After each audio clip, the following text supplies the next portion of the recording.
You have 48 hours to pay $2,400 in back dues, or we're putting a lien on this dump. Those were the first words out of Karen Pemberton's mouth when she showed up at my grandfather's 1962 cabin. This woman I'd never seen before was demanding money for land that existed decades before her HOA was even a dream. I told her my property was never part of any HOA. She waved some fake paperwork claiming otherwise. When I laughed and said, "Lady, you're crazy if you think I'm paying you a dime," her fake smile vanished. "We'll see about that," she hissed. 2 days later, 3 guys in work boots showed up at 10 p.m. claiming to be HOA security, demanding entry for a property inspection. The stench of cheap cologne and cigarettes filled my porch. I called my cousins. "We're rolling up now." The rumble of 3 Harleys echoed off the trees. Jake, Diesel, and Bear stepped off. Full Army veteran gear. Those fake security guys literally sprinted to their truck, gone in 30 seconds. What would you do? Ever watched bullies run? Let me back up and tell you how this whole nightmare started. My name's Marcus Steele, and 6 months ago I was living in a cramped city apartment, working IT contracts and dreaming of something better. Then Grandpa Eugene passed away and left me his pride and joy, a 1960s log cabin on 2.5 acres of pure heaven. This wasn't just any property. Grandpa bought this land in 1962 for $800 when it was nothing but pine trees and a dirt road. He built that cabin with his own hands, board by board, stone by stone. The smell of cedar still lingered in every room, mixed with decades of wood smoke and the leather of his old recliner that creaked like a ship in a storm. I thought I'd hit the jackpot. Well water, septic system, quarter-mile from the main road, complete independence. The morning mist would roll off the creek behind the cabin, and woodpeckers would drum on the old oak tree like nature's most persistent alarm clock. Then came Karen Pemberton, because apparently even paradise has snakes. Picture a woman in her early 50s who thinks a real estate license makes her royalty. Always dressed in what she calls business casual. Blazers that cost more than most people's rent, driving a white BMW that she parks like she owns the world.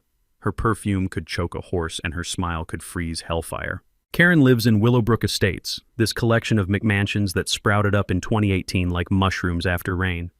27 identical houses with yards so small you'd need a surveyor to find them.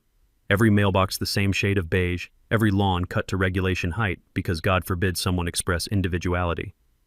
She became HOA president the day after moving in naturally, you know the type, moves to a new place and immediately wants to redesign it in her own image. Here's the kicker. The original developer went bankrupt before finishing the promised amenities. No community pool, no clubhouse, no fancy entrance gates, just overpriced houses and a massive HOA debt. Karen's been scrambling to collect enough money to avoid complete financial collapse. That's when her greedy eyes landed on my property. See, my cabin sits on prime real estate. Mature trees, creek access, the kind of land that makes developers drool like hungry wolves. In Karen's twisted mind, if she could somehow claim my property belonged to her HOA, she'd solve all her financial problems. The crunch of her heels on my gravel driveway that first morning sounded like a death march for my peace and quiet. "Hi there, I'm Karen Pemberton, president of Willowbrook Estates HOA. We need to talk about bringing your property into compliance." I nearly choked on my coffee. The bitter taste matched my sudden mood perfectly. "Compliance with what?" That's when she pulled out her folder of lies. Doctored boundary maps, fake legal documents, the whole 9 yards. The papers rustled in the morning breeze like autumn leaves, except these were trying to steal my inheritance instead of just falling to the ground. "Ma'am," I said, setting down my mug with deliberate calm. "My grandfather bought this land in 1962. Your HOA didn't exist until 2018. I'm not part of your little kingdom." Her smile never wavered, but something cold and predatory flickered behind her eyes. "Oh, but you see, this property was always intended for inclusion. There seems to be some confusion about the boundaries." Then came the financial throat punch, $2,400 in back dues plus $180 monthly going forward. When I refused, she threatened liens, foreclosure, legal action, the whole intimidation playbook that bullies use when they think they've found an easy target. "You have 48 hours to reconsider," she said, those heels clicking back down my steps like a ticking time bomb. I'd hate for this to get unpleasant. I watched her BMW disappear down my gravel driveway, leaving nothing but dust and the lingering stench of her perfume mixed with my rising anger. What I didn't know was that Karen had just made the biggest miscalculation of her life. She'd mistaken a quiet veteran for an easy mark. Karen didn't waste time making good on her threats.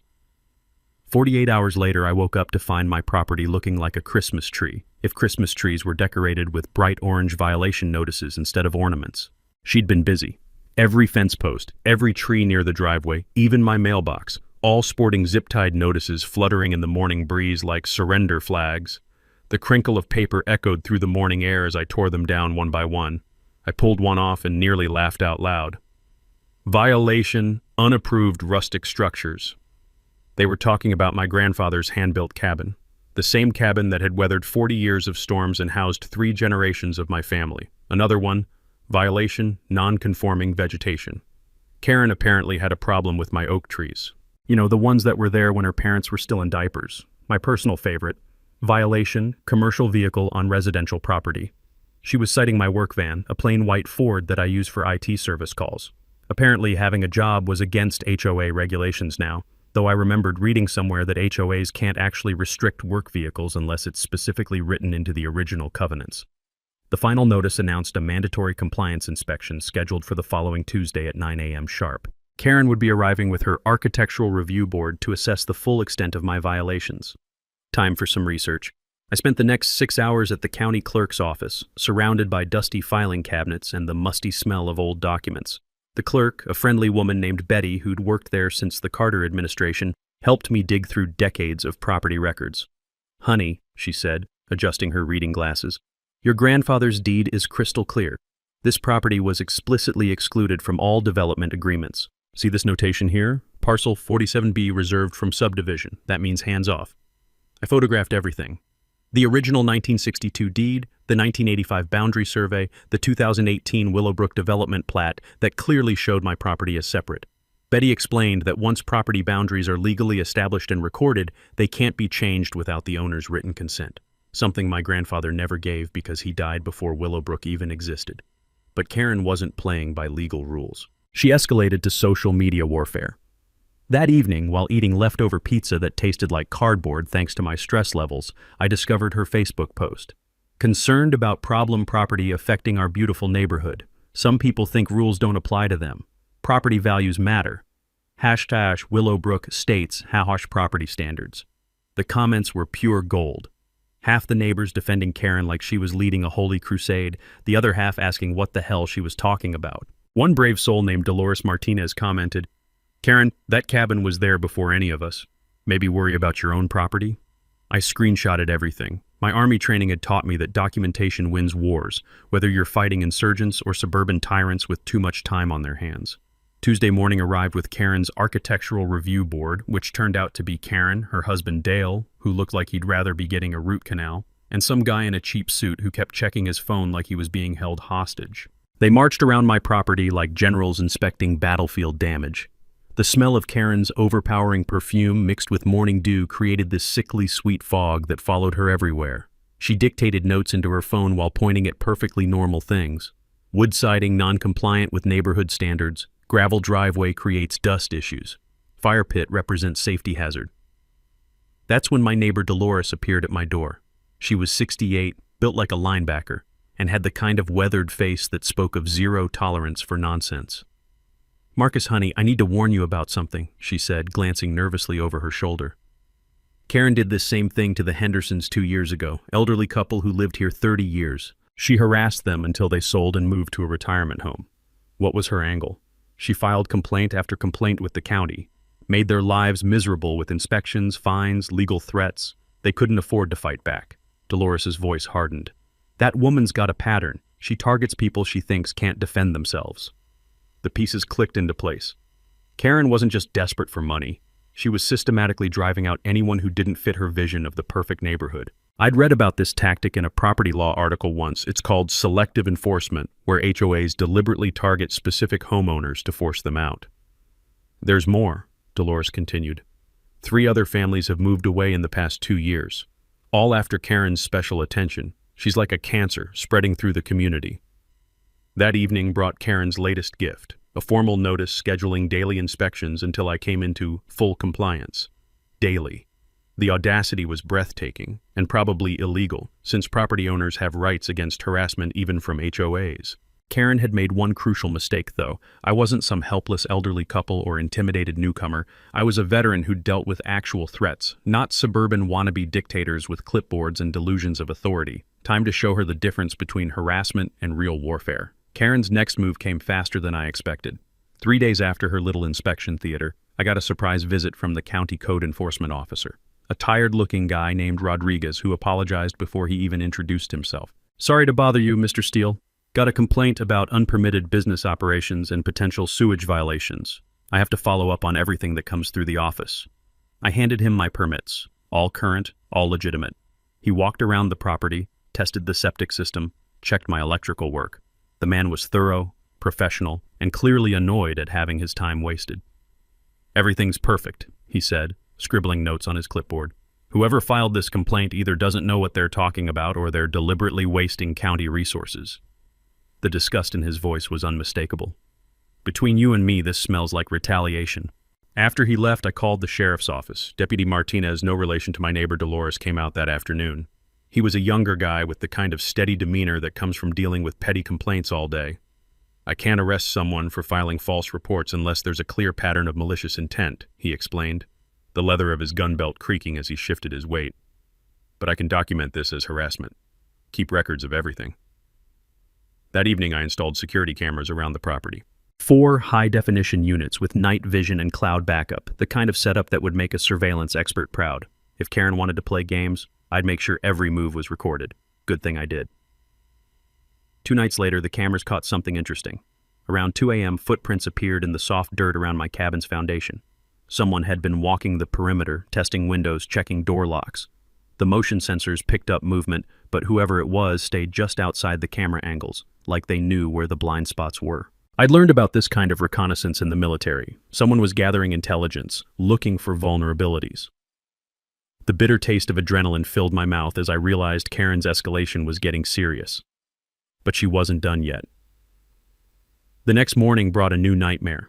My internet service was mysteriously disconnected due to unpaid bills. Funny thing was, my bills were automatically paid and current. It took 6 hours on the phone with 3 different customer service representatives to get it restored. "Sorry for the confusion, sir," the technician said when he came out to reconnect everything. "Someone called claiming to be you and requested service termination. Happens more often than you'd think, usually domestic disputes or neighbor conflicts." That afternoon, my landline went dead. The phone company claimed a routine tree trimming operation had accidentally cut the wrong lines. The crew that did the work, local guys who did landscaping for several Willowbrook Estates residents. I was starting to see the pattern. Karen was systematically cutting my connections to the outside world, trying to isolate me. Classic psychological warfare, make the target feel alone and vulnerable. Time for my counterattack. I'd been researching Karen's background, and I found something interesting buried in public records. Her real estate license had been flagged for investigation twice in the past 5 years, both times for misrepresenting property boundaries in sales transactions. Nothing had stuck, but the pattern was there. More digging revealed that Karen had been involved in 3 previous HOA disputes at her former residence. Each time she'd positioned herself as the defender of property values, while quietly maneuvering to gain control or force out opponents. But the real goldmine came from the county assessor's website. Karen's own property had some interesting irregularities. Her lot size on the tax records didn't match the actual surveyed boundaries. Either she'd made a mistake when buying, or she'd been playing fast and loose with property lines for years. I printed everything and filed it away. Every good veteran knows you don't show your hand until you're ready to play your best cards.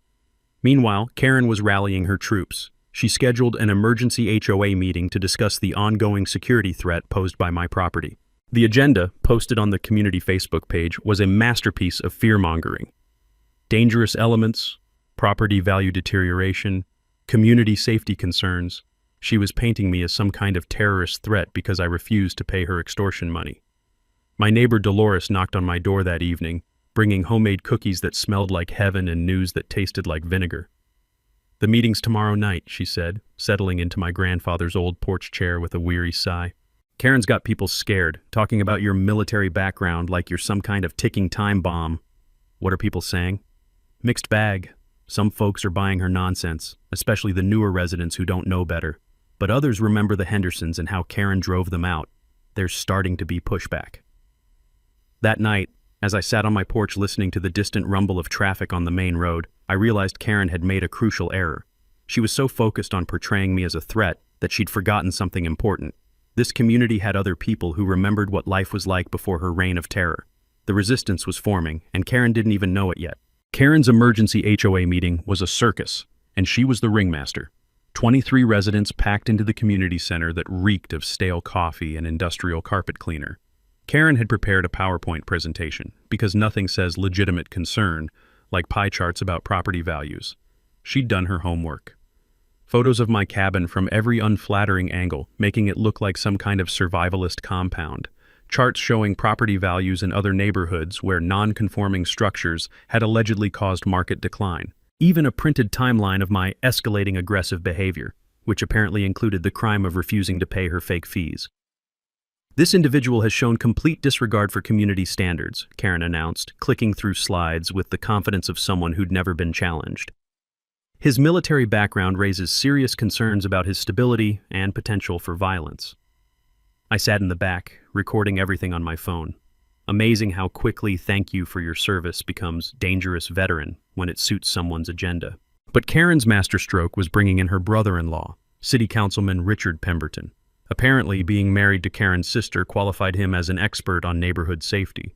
He nodded gravely at every word, lending official weight to her performance. "The city takes these concerns very seriously," he intoned, adjusting his tie like he was addressing Congress instead of 24 suburbanites. "We'll be conducting a thorough investigation into any permit violations or safety hazards." 3 residents spoke in my defense: Dolores, Earl from the hardware store, and surprisingly Dale Pemberton, Karen's own husband. Poor Dale looked like a man who'd been hostage so long he'd forgotten what freedom tasted like. "Maybe we should hear his side before making any decisions," Dale suggested quietly, earning a glare from his wife that could have frozen hellfire. But Karen had the majority. The vote was 18-5 to pursue all legal remedies against my property: translation, lawsuits, harassment, and whatever other weapons she could deploy. That's when the lawyers got involved. 2 days later, a certified letter arrived from Whitman Pearson Associates, one of those law firms that charges by the syllable. The letter was a masterpiece of legal intimidation, demanding I cease and desist from diminishing property values through non-conforming land use. They wanted $15,000 in damages for alleged aesthetic harm to the neighborhood, plus immediate compliance with all HOA regulations. The kicker? I had 10 days to respond or face aggressive litigation. I called Veterans Legal Aid immediately. The intake specialist, a woman named Sarah, who sounded like she'd heard this story before, transferred me to their property rights attorney. "Mr. Steele, I've reviewed your documents," Attorney Jennifer Walsh said during our phone consultation. "Not only does this HOA have zero legal standing, but their actions constitute harassment under state law. They're essentially trying to steal your property through intimidation." She explained something called adverse possession, where someone can claim ownership of land they don't legally own by occupying it openly for a specific period. But that didn't apply here since my ownership was clear and recorded. What Karen was attempting was more like adverse paperwork, using fake legal documents to create the illusion of authority. The real legal weapon in my arsenal was something called a quiet title action, a court procedure that definitively establishes property ownership when there's a dispute. It would cost me about $3,000, but it would permanently end Karen's claims and expose her fraudulent paperwork in open court. But Karen wasn't done escalating. She filed a police report claiming I'd been conducting suspicious activities at my property. According to her statement, I'd been seen making modifications to structures and hosting unusual gatherings, apparently referring to the time Earl and 2 other neighbors helped me repair my roof. Deputy Martinez came out again, this time with his partner. They looked embarrassed as they explained the complaint. "Ma'am filed a report about potential illegal construction and suspicious persons," Martinez said, his radio crackling with distant dispatcher chatter. "We have to follow up, but honestly, this looks like neighbor harassment to me." His partner, a veteran himself, was less diplomatic. "Some people got too much time on their hands. You keep documenting everything. This pattern's getting pretty clear." That evening, as I sat reviewing Karen's escalating attacks, my phone rang. The caller ID showed a number I didn't recognize. "Marcus, this is your cousin Jake. Diesel gave me your number. Heard you're having some trouble with local bullies." Jake, Diesel, and Bear, my 3 Army cousins who ran a motorcycle repair shop 2 states over. We'd served together in Afghanistan, the kind of men who'd drop everything to help family. Just hearing Jake's gravelly voice made some of the tension leave my shoulders. "It's getting ugly, Jake. This woman's trying to steal my property through legal harassment." "Say no more, cuz." "We'll be there this weekend." Time someone reminded these suburban warriors what real men look like. That night, I slept better than I had in weeks. Karen had been escalating because she thought I was isolated and vulnerable. She was about to learn that veterans take care of their own. And 3 Harley-riding army mechanics were exactly the kind of backup that turns bullies into cowards. While waiting for my cousins to arrive, I decided to dig deeper into Karen's background. Something about her desperation felt personal, like she had more at stake than just HOA finances. I spent Friday evening at the county records office, armed with Betty's directions to the more obscure filing cabinets. That's when I struck gold. Karen's property purchase from 2018 contained some very interesting details. According to the official survey, her lot was supposed to be 0.7 acres. But when I cross-referenced it with the county's digital mapping system, something didn't add up. Her actual property, including that fancy pool and deck she was so proud of, extended well beyond her legal boundaries. I pulled the original plat map for Willowbrook Estates and compared it to recent satellite photos. The discrepancy was glaring. Karen's backyard encroached on a 0.3-acre strip of public easement that was supposed to remain accessible for utility maintenance and emergency vehicle access. Betty whistled low when I showed her the evidence. "Honey, this woman's been living on county land for 5 years without permission. That's not just a mistake, that's straight-up theft." The financial implications were staggering. According to county records, easement violations carried penalties of $200 per day from the date of encroachment. Karen owed the county approximately $365,000 in unpaid fees and penalties. Her pool alone was built entirely on public land. But it got worse. The county had sent multiple notices to the address on file, but Karen had never updated her information with the assessor's office. All the violation notices had been going to her previous address across town, meaning she either genuinely didn't know about the problem or she'd been deliberately avoiding the mail. I photographed everything: the original survey, the current satellite images, the outstanding violation notices, the penalty calculations. This wasn't just about my property anymore. Karen was potentially facing foreclosure herself. Now her desperation made perfect sense. She needed HOA money, not just for community amenities, but to pay her own mounting legal bills. My $180 monthly dues were a drop in the bucket compared to her 6-figure county debt, but every dollar counted when you're drowning. The irony was delicious. Karen had been terrorizing me about property compliance while she herself was the neighborhood's biggest violator. Her threats about liens and foreclosure weren't just harassment, they were projection. She was facing the exact same financial destruction she'd been threatening me with. I also discovered why she'd been so aggressive about targeting longtime residents. 3 of the families she'd driven out had properties that bordered the disputed easement. If anyone had researched the actual property boundaries, they might have noticed that Karen's lot didn't match the official records. By forcing out observant neighbors and replacing them with newcomers who trusted her expertise, Karen had been systematically eliminating anyone who might discover her secret. It was a brilliant strategy. Corrupt, illegal, and ultimately doomed, but brilliant nonetheless. The evidence painted a clear picture. Karen Pemberton wasn't just a power-hungry HOA president. She was a desperate woman trying to cover up her own massive legal violations by bullying others into submission. Every aggressive move she'd made against me was really a defensive action to protect her own fraudulent land grab. Saturday morning brought the rumble of salvation. 3 Harley-Davidsons rolled up my driveway like thunder announcing a storm. Jake, Diesel, and Bear dismounted with the easy confidence of men who'd faced real enemies and weren't impressed by suburban tyrants. "So this is the paradise some HOA queen's trying to steal," Jake said, pulling off his helmet to reveal the same steel-gray eyes that had intimidated insurgents in Kandahar. "Nice place, cuz. Shame it comes with a pest problem." I handed him the folder containing all of Karen's violations. "Boys, let me tell you about our friend Karen's little secret. Turns out she's been stealing county land for 5 years, and we're going to use that information to end this war once and for all." The hunt was about to become the hunted. That weekend became a war council disguised as a family barbecue. Jake fired up my grandfather's old grill, while Diesel and Bear spread county documents across my kitchen table like battle maps. The smell of charcoal and lighter fluid mixed with the musty scent of legal paperwork, the perfect combination of comfort food and righteous anger. "Here's what we're dealing with," I explained, pointing to the property surveys. "Karen's been living on stolen county land for 5 years. She owes nearly $400,000 in violations and penalties, which explains why she's so desperate to grab my property and expand her HOA income." Bear, our logistics expert who'd coordinated supply lines through Afghan mountains, studied the financial documents with the intensity he once reserved for enemy troop movements. "This woman's not just broke, she's catastrophically underwater. Her house is probably mortgaged to the hilt, and the county's going to come calling eventually."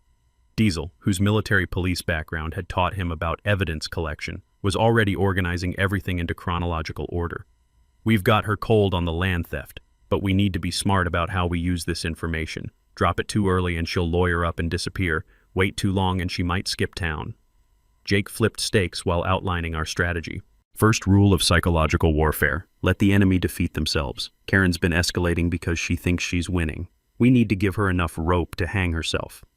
Our plan was elegant in its simplicity. Instead of confronting Karen directly with her violations, we'd file the evidence with the county and let the bureaucratic wheels start turning. Meanwhile, I'd pursue my own legal remedies, the quiet title action that would permanently establish my property ownership. There's something called a lis pendens we can file, I explained, remembering Jennifer Walsh's advice. It's basically a public notice that prevents someone from selling property during a legal dispute. Once that's on Karen's house, she can't refinance or sell to cover her county debt. Diesel grinned like a predator who'd just spotted wounded prey. Beautiful. She'll be trapped with a house she can't sell and debts she can't pay. But we needed community support to make this work. That's where Dolores became our secret weapon. Over pulled pork sandwiches and cold beer, she briefed us on neighborhood dynamics. Karen's got maybe 8 diehard supporters, she said, keeping her voice low even though we were alone on my property. But there are 15 families who've been quietly suffering under her reign. They're scared to speak up because they've seen what happened to the Hendersons and others. What would it take to get them organized? Bear asked. Proof that Karen's not invincible. Show them she's vulnerable and they'll find their courage. We decided to start with documentation. Every interaction with Karen would be recorded, legally, since we lived in a one-party consent state. Security cameras would capture any trespassing or harassment. Social media posts would be screenshotted and preserved. Jake, who'd learned about surveillance equipment during his demolitions training, helped me upgrade my security system. Military-grade motion sensors, infrared cameras, and cloud backup that updates in real time. If Karen so much as breathes on your property, we'll have evidence. Sunday afternoon brought our first test. Karen drove by 3 times in 2 hours, slowing down each time to stare at the Harleys parked in my driveway. On the 3rd pass, she stopped and took photos with her phone, probably planning to file another complaint about motorcycle gang activity or some similar nonsense. Look at her, Diesel laughed, watching from the kitchen window. Woman's so nervous she can barely hold her phone steady. She knows something's changed, but she doesn't know what. That evening, we established our communication network. The 3 cousins would take turns visiting on weekends, maintaining a visible presence that reminded Karen she was no longer dealing with an isolated target. Local supporters like Dolores, Earl, and Dale would keep us informed about HOA politics and Karen's mood. Information warfare, Jake explained while cleaning his tools. In Afghanistan, we learned that controlling the narrative is just as important as controlling the ground. Karen's been telling everyone you're the problem. Time to show them who the real threat is. Monday morning, I filed the quiet title action with the county courthouse. The clerk stamped my paperwork with the kind of finality that Karen's fake documents would never have. Cost, $3,000. Satisfaction of watching Karen's legal foundation crumble, priceless. Tuesday, I submitted Karen's property violations to the county code enforcement office, along with my detailed documentation of her harassment campaign. The intake officer, a no-nonsense woman who'd clearly seen this pattern before, assured me that an investigation would begin immediately. Property theft is a serious matter, she said, reviewing the survey discrepancies. We'll have someone out there by Friday to verify these boundary issues. By Wednesday, the legal machinery was in motion. Karen had no idea that her 5-year house of cards was about to collapse, bringing down not just her property but her entire campaign of intimidation. The hunter was about to become the hunted, and she wouldn't see it coming until it was too late. Karen's desperation hit a new level when she realized the cavalry had arrived. The sight of 3 Harleys in my driveway every weekend sent her into overdrive, and her tactics shifted from harassment to outright sabotage. It started with my internet service getting mysteriously disconnected again, this time with a story about unpaid bills stretching back 6 months. The customer service rep sounded genuinely confused when I showed him my bank statements proving automatic payments. Sir, someone called claiming to be you and said you were moving out of state. They requested immediate service termination and account closure. He scratched his head while staring at his computer screen. But your payment history shows no problems whatsoever. This is unusual. 2 days later, my electricity got shut off. Then my water service received a contamination report that triggered a mandatory inspection and temporary shutoff. Each time I had to spend hours on the phone and provide documentation to restore services that should never have been interrupted. The pattern was clear.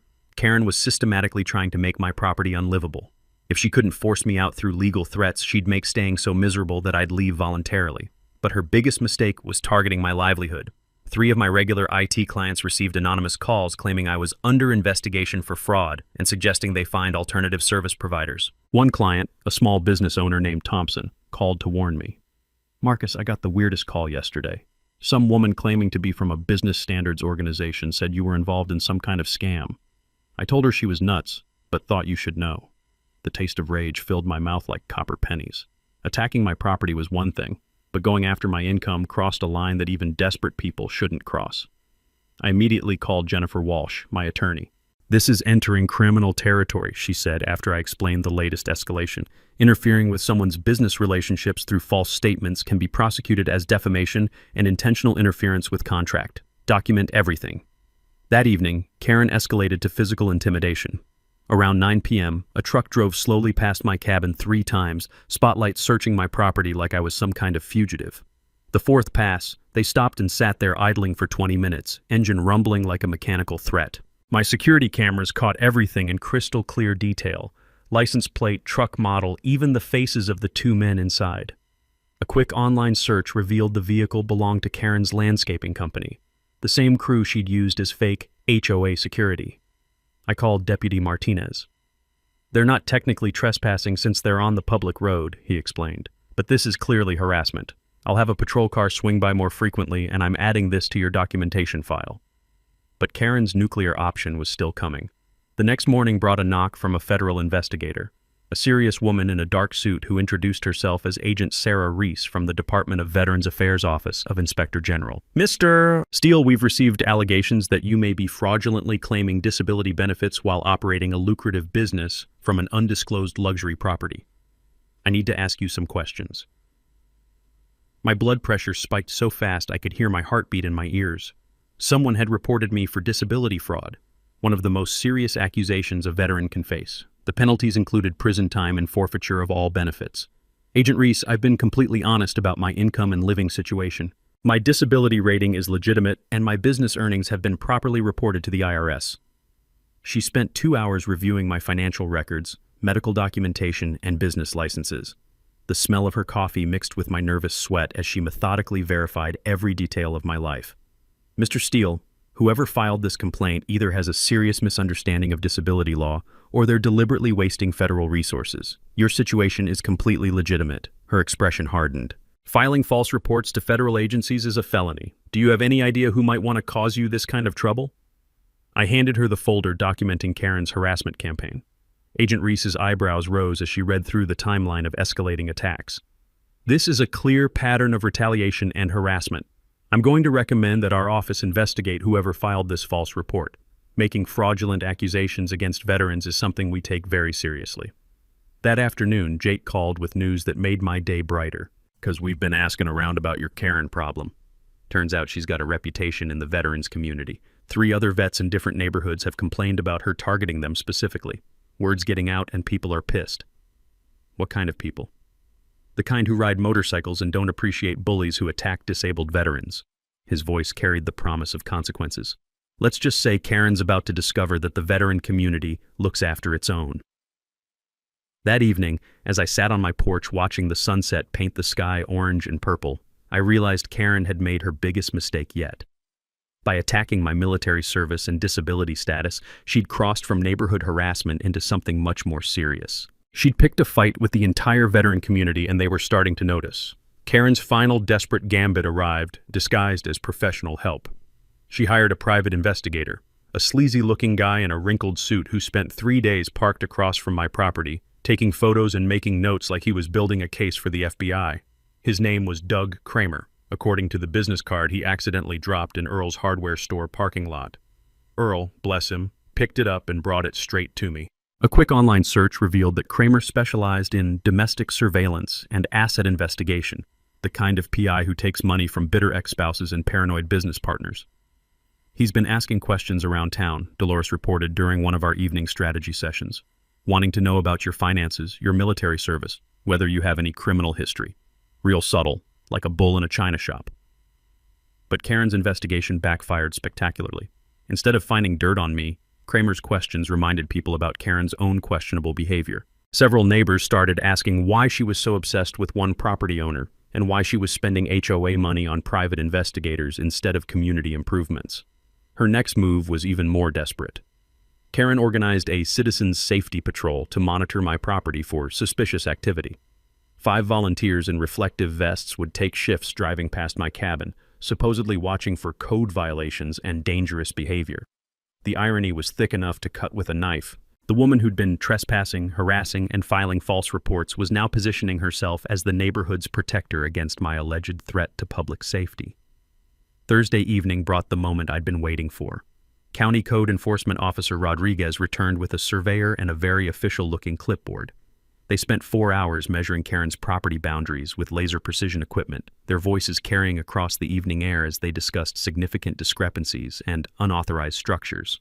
From my porch, I watched Karen pace behind her sliding glass door like a caged animal. She knew something was wrong but couldn't figure out what. Her pool deck, the pride of her backyard entertaining space, was entirely on county land, along with her fancy gazebo and half her landscaping.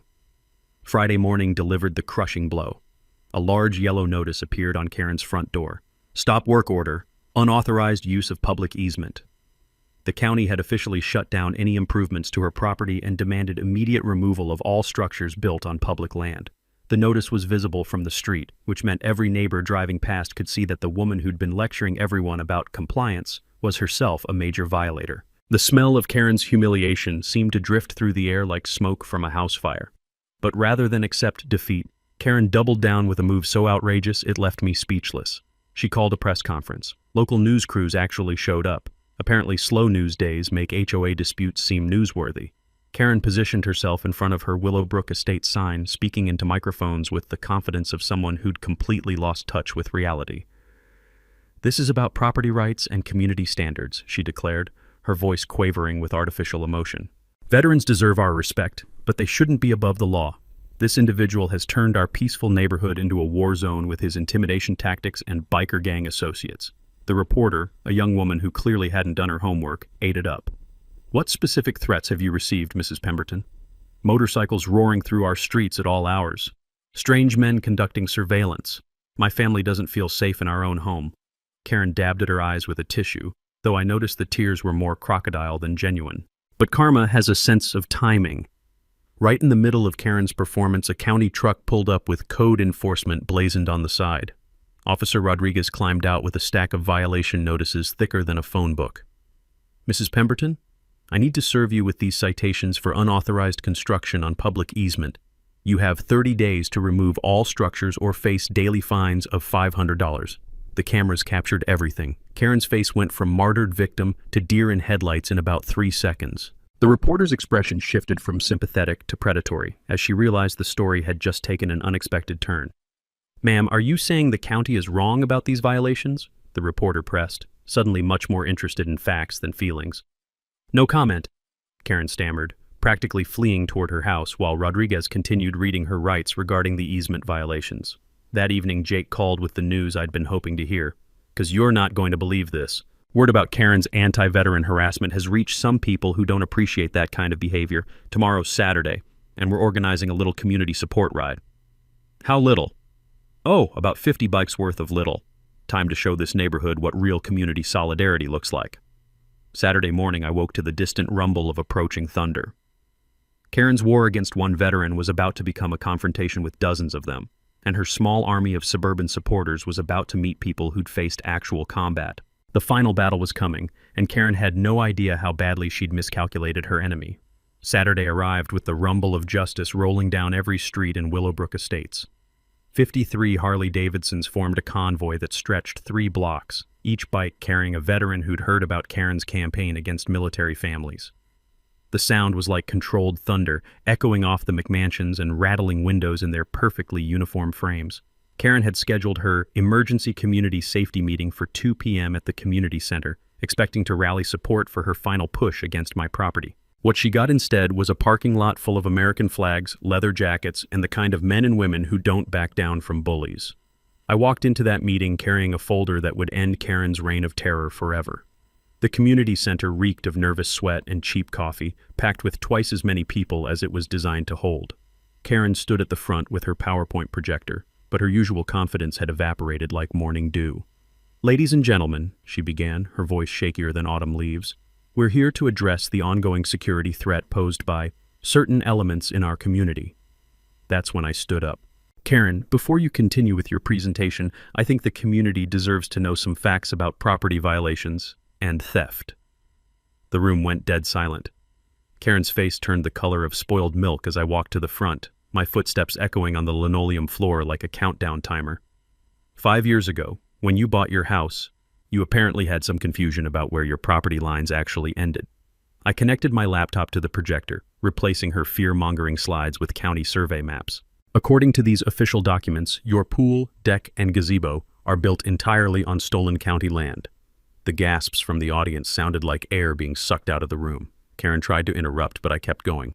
The county assessor's office confirms that you owe $367,000 in easement violation penalties.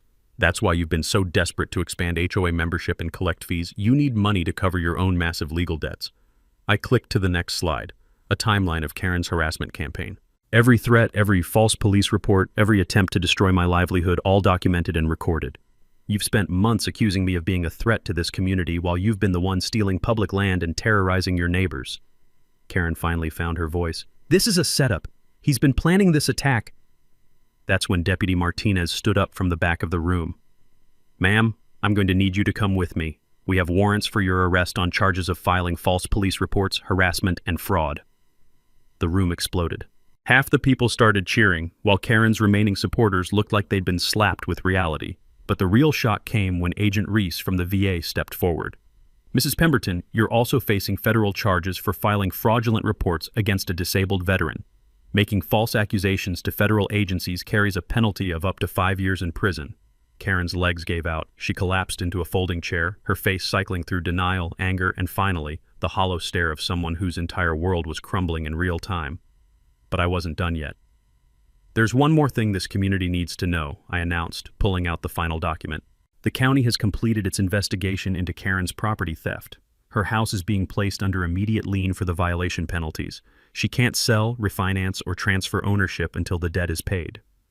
Dolores stood up from the middle of the crowd, her voice carrying the authority of someone who'd watched this nightmare unfold for years. I move that we vote to immediately remove Karen Pemberton as HOA president and dissolve this association entirely. We were fine before her development showed up, and we'll be fine after she's gone. The vote was unanimous among actual residents, 27-0, with Karen abstaining since she was being led away in handcuffs. As Deputy Martinez read Karen her rights, she turned to me with the kind of desperate anger that comes from complete defeat. You think you've won? I'll fight this in court. I'll appeal everything. You haven't seen the last of me. I looked her straight in the eyes, surrounded by 53 veterans who'd driven hundreds of miles to support a brother in arms. Karen, you picked a fight with the wrong family. We protect our own, and we never forget. The sound of her heels clicking across the floor for the last time was music to my ears. As the community center emptied, neighbors who'd been silent for months approached to apologize and offer support. The smell of freedom mixed with motorcycle exhaust as people filed out into the afternoon sunshine. Earl clapped me on the shoulder, grinning like a man who'd just watched justice served with a side of poetic irony. Marcus, I think this calls for a celebration. First round's on me. Outside, 53 Harleys fired up in sequence, creating a victory symphony that echoed through Willowbrook Estates like a freedom song. Karen's reign of terror was over, but the community she'd tried to destroy was just beginning to heal. 6 months later, I'm sitting on my grandfather's porch watching the most beautiful sunset I've ever seen. The oak trees are budding with spring growth, and the sweet scent of honeysuckle mingles with the sound of children playing where Karen's house used to stand. That's right, the county seized her property for unpaid violations, and after a quick auction, it became Willowbrook Community Park. Karen got 18 months in federal prison plus restitution to the county and a personal settlement to me for $125,000. Turns out attacking disabled veterans is something federal judges take very seriously. Her real estate license was permanently revoked, and she's banned from serving on any HOA board in the state. The taste of victory never gets old. The HOA was officially dissolved 3 weeks after Karen's arrest. Those overpriced McMansions are still there, but now the residents actually talk to each other instead of hiding behind regulations and violation notices. Dale Pemberton, freed from his wife's reign of terror, turned out to be a decent guy who makes excellent barbecue and tells the funniest stories about surviving marriage to a suburban dictator. Our monthly freedom barbecues started as a joke, but became the neighborhood's favorite tradition. Every first Saturday, we gather at my cabin for food, music, and the kind of community Karen tried so hard to destroy. The smell of charcoal and the sound of genuine laughter have replaced her fake perfume and threats. Dolores appointed herself my unofficial grandmother and brings homemade cookies that could end world hunger. The veteran motorcycle group that showed up for my support became a permanent fixture. They organize community security patrols that actually help people instead of intimidating them, and their charity poker runs have raised over $30,000 for local families in need.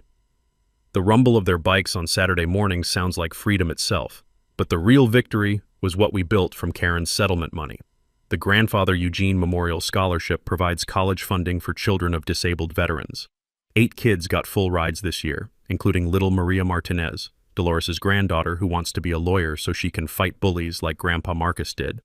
The former Karen property became a wildlife preserve and community garden. Kids fish in the creek that runs behind my cabin, their excited shouts echoing through the trees. Families have picnics where her stolen pool used to be, and the gazebo she built on county land was converted into a veterans memorial. Even her BMW's old parking spot is now home to a little free library that actually gets used. My IT business exploded after the story went viral. Turns out people love hiring the guy who took down an HOA tyrant, and I've gotten contracts from veterans organizations across 3 states. The best part? I can work from my grandfather's cabin while listening to the sounds of a community that finally knows what freedom feels like. Jake, Diesel, and Bear still visit every few months, and their motorcycle repair shop is booming with business from grateful veterans who heard about their support during my fight. They've started a nonprofit that helps veterans facing HOA harassment. Apparently, Karen wasn't the only suburban tyrant targeting military families. The county changed its laws because of our case. There's now a mandatory boundary verification process for all HOA formations, and property owners have stronger protections against harassment. 3 other communities have used our legal precedent to fight similar HOA corruption. Dale Pemberton married Dolores last month. Best wedding I've ever attended, held right here on my property under the same oak trees Karen wanted to cut down. Watching them dance to country music while 50 Harleys provided the evening soundtrack was proof that sometimes the universe has a sense of humor. As I finish this story, the evening air carries the smell of Earl's barbecue starting up for tonight's community dinner. The sound of genuine laughter drifts through the pine trees, and I can see kids building a fort where Karen's violation notices used to flutter like surrender flags. The crunch of gravel under happy feet has replaced the click of her intimidating heels. My grandfather would be proud. His little cabin didn't just survive, it became the heart of something beautiful, something Karen's greed and hatred could never destroy. You know what the real lesson is here? Bullies only win when good people stay silent. But when communities stand together, when veterans support their own, and when truth finally sees daylight, even the most powerful tyrants crumble like houses of cards. Got an HOA nightmare of your own? Drop your story in the comments below. I read every single one, and you never know when your community might need its own freedom ride. Don't forget to subscribe to Karen Stories for more tales about ordinary people defeating extraordinary bullies. Next week, I'm sharing how an HOA tried to foreclose on a Gold Star mother's home. You won't believe how that battle ended.